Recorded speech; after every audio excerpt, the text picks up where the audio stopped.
Hey, it's your buddy Peace and Harmony with you here today. We're focusing in and zooming in on how to eliminate, how to mitigate, and how to mediate the negative effects, the brainwashing that can arise when you are around a personality disordered individual. These effects occur more immediately when you are around a psychopathic individual, someone who uses emotional manipulation tactics, neuro-linguistic programming to distract you and to destroy you and to psychologically control and really try to have power over your thinking and your thinking processes. So we're going to focus in on really how to eliminate and mitigate those negative effects. I have a lot of viewers who are dealing with psychopaths, both male and female, as well as those who have borderline as well as narcissistic personality disorders. There can be some comorbidity where there's an overlay of these personality disorders and they are basically in the clutches, in the grips. These other individuals have a handle over them and they really do not know how to deflect it, how to go no contact. They tell me it's very difficult. How do I do this? I'm in the midst of this. I'm in the middle of this. I can't seem to get them out of my mind. I can't seem to focus. I can't seem to concentrate. I feel a lot of anxiety. I feel a lot of shame. I feel embarrassed. I don't have anyone to turn to. So how do you really eliminate and mitigate these negative effects? Because oftentimes with the psychopathic individuals, one of the main things is that they want you to focus on them 24/7. They want to be at the forefront of your mind, your thoughts, your perceptions, and they oftentimes are able to get your hook and get you basically in your mind flow, basically by eliminating your boundaries, breaking you down, and giving you neuro-linguistic program commands so that you are basically feeling like they are in your mind. They are in your thoughts. They are taking up rent space in your emotional bank account. They are bankrupting your emotional bank account. They are taking real estate in your mind. They are taking up space. They are taking up energy. You can't stop thinking about them. People then tell me, that, they have these incessant thoughts. They have these dreams. They feel like, they constantly are attracted to them and they can't repulse them. They can't get away. They can't break free. They can't resist. And this is very much the effect of a psychopathic individual. This is how they break people down. They use the commands, the neuro-linguistic programming. How do you combat that? How do you mitigate it? How do you eliminate it? Well, for one, you have to understand really the who, what, where, why, and when. And to realize that these individuals who are psychopathic thrive by basically having this emotional control over others. It's kind of like the energy. If they were able to get your thoughts, and they're very sensitive and attuned to this because they don't have that locus of control within, because they don't bond to others in a natural, respectful way, they tend to be very highly sensitive and very aware and keen as to the body language of others. They can suss out their weaknesses very quickly. They know who to target in and who to find that little spot of blood where they can continue to peck, break you down, leave you for dead, lead you, in the wake of their destruction, and then they're just like, I won that one, and then they're on to the next. It really doesn't mean anything to them, but oftentimes the relationship, in the beginning, they will make it seem like, well, this relationship is so meaningful, and it should be meaningful to you. And so they will begin this neuro-linguistic programming like they are, all of a sudden they're in this enigmatic, sort of mysterious way, but yet filling in your needs and voids. So they're basically combing you and scoping you out for your inner needs, your inner voids, and they're trying to fill those right away. And even though you might have a need for a relationship, they will take that need for human connection and then they will exploit it, which means they will take it, blow it out, and turn it around against you. And a lot of people don't see this coming, but they find themselves in the midst of it. How do they get this psychological control? They use their charm. They use this presence. They're supposed to be focusing on one thing and they're not. So they get your attention by the fact that they are maybe violating of some rules, laws, norms, things of this nature. They're out of place, and then so they tend to be very distracting. They don't seem to be very upset by the things that normally people would be upset for. Breaking the rules, violating organizational code, being upset about things that normally people think would be upset about, like animals, that are sick, or children, or things, within their health. They don't seem to have that same anxiety response. They seem to be very disengaged. So there's a lot that goes on in the programming that tends to allure you or cause you to pay attention to this person. And then it's the violation of your boundaries where they begin to break you down. Your physical, emotional, psychological, spiritual boundaries, your psychological boundaries, your identity boundaries, your personal boundaries, your language, your emotions, your perceptions, your thoughts, your focus. So this is where they want to get in. This is where they want to lay their hook. This is where they want to take you over.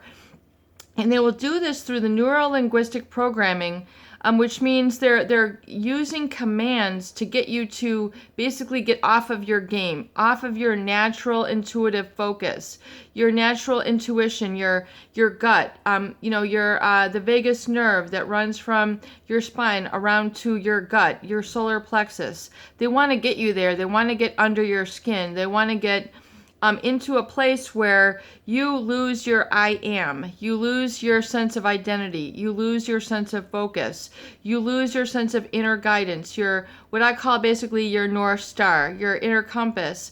They want to get that all hectic, discombobulated, participating in a lot of the cognitive dissonance, so you then begin to violate yourself for their benefit. You begin violating your inner voice, your inner attunement. They begin to throw that system off. They begin to, by using their neuro-linguistic programming, the things that they say, they might talk over you. They might use their own word. They might not call you by your name. They might call you by a nickname or some other type of depersonalization of your name. There's a number of different things. So rather than, calling you by your first and last name, they might give you a nickname or a stereotypical name. So they will depersonalize you. So breaking down your identity, breaking down your natural boundaries.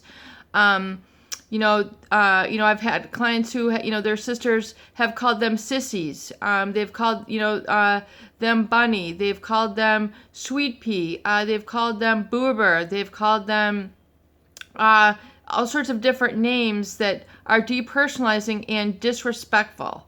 So number one is the disrespectful depersonalization. And then becomes the violation of the personal space. They might be extremely loud. They might use physical interjections, throwing stuff around or being very loud, interjecting sound, basically violating your boundaries through sound, through their spoken word. They might be always constantly self-referential, paying attention to them, using their name a lot. They might be repeating their own name a lot. They might be putting a lot of information about them that is very personal in nature in front of you. Social security numbers, credit cards, resumes, x-rays. They might bring in their x-rays. They might bring in all sorts of strange information that you don't need to know. And you're kind of watching, so they get you to break down and basically abandon your sense of propriety, normalcy, and needs.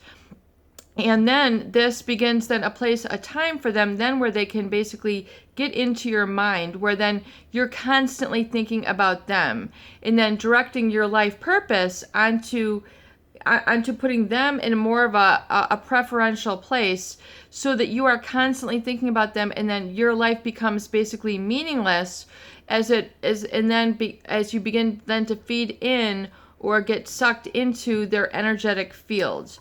And a lot of people call this as evil. It's evil.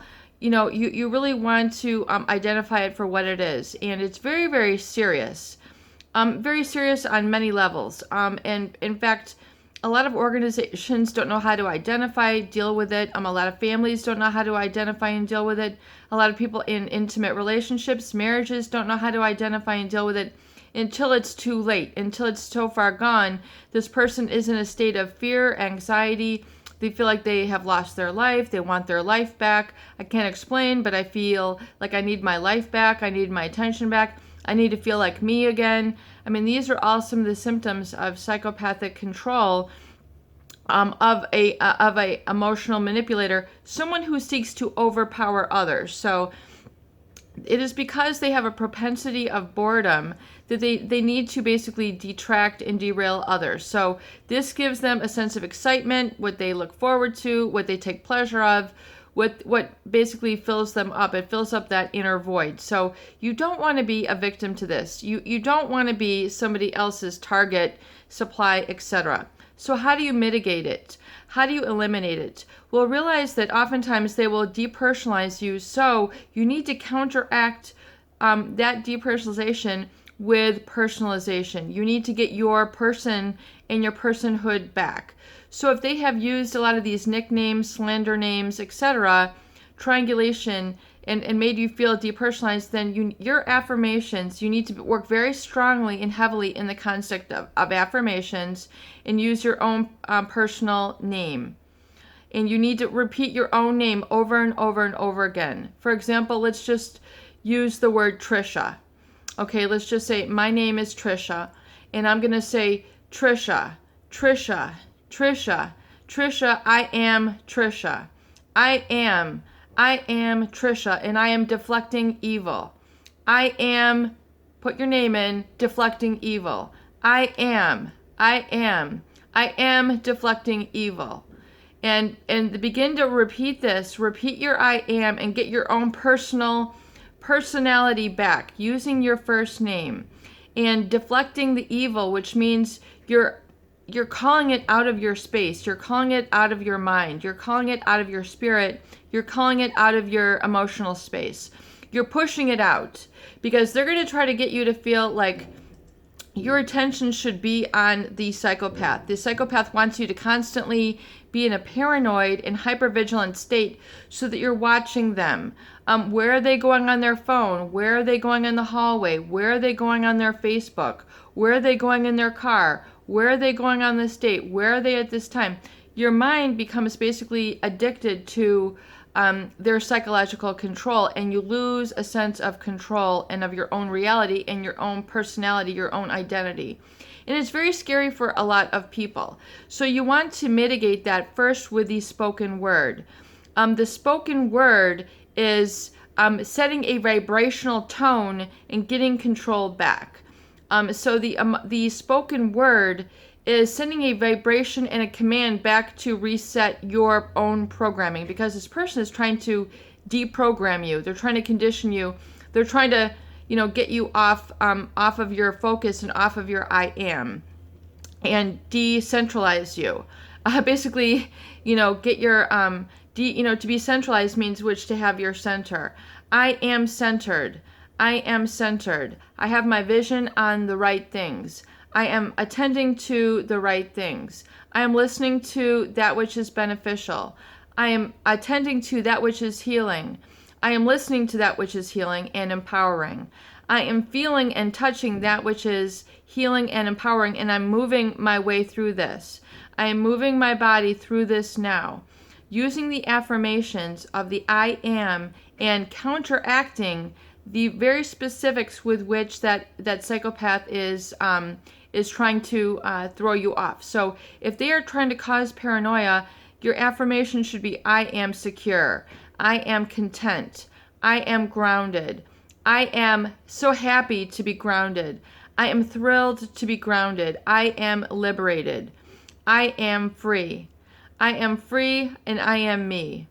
I am so glad that I am liberated and free, and I can move and express myself and cast my eyes onto that which I love and adore. No one takes this away from me. I deflect their evil. I deflect evil. And so your affirmations need to specifically counteract whatever it is. So if it's depersonalizing, put you throw your name in there a lot, because you're going to find that the psychopath will try to get you to basically surrender your own inner focus, your own inner sense of identity, and basically try to annihilate it. It's just how they are. It's just how these people are. So you need to repersonalize yourself. I am, put your name in. I am Trisha. I am Trisha and deflecting evil. I'm deflecting the evil. I'm deflecting the evil. I'm attending to that which is important, necessary, and healing to me. I'm attending to that which is beneficial, important, and healing to me. I now attend to my own life, and I embrace and have so much enthusiasm and excitement for my own life, and I'm taking action on that daily. These are the type of statements, and we can work on these if these are useful for you, but you really need to use the spoken word to counteract specifically that which is what they are trying to detract you from. So if the psychopath is causing you the suspicion, the hypervigilance, where you have to be an investigator, I am not an investigator. I am not an investigator. I am not an investigator. I, Trisha, I am not an investigator. That is not important to me. I am not hypervigilant. I am steadfast and I am true. I am not hypervigilant. I am not paranoid. I am secure, I'm content, and I'm grounded, and I'm solid. I am happy, I'm enthusiastic, I am blissful, I'm following my bliss. And I'm every single moment I'm following the path to my bliss, and I'm meeting others along the path who will reinforce my bliss. These are very, very important commands you need to give to yourself to deflect the evil and psychological warfare that a psychopathic individual will try to instill in your life. Peace and harmony here today. I hope these videos do help. Please share and please subscribe for more great tools, videos, discussion, and support.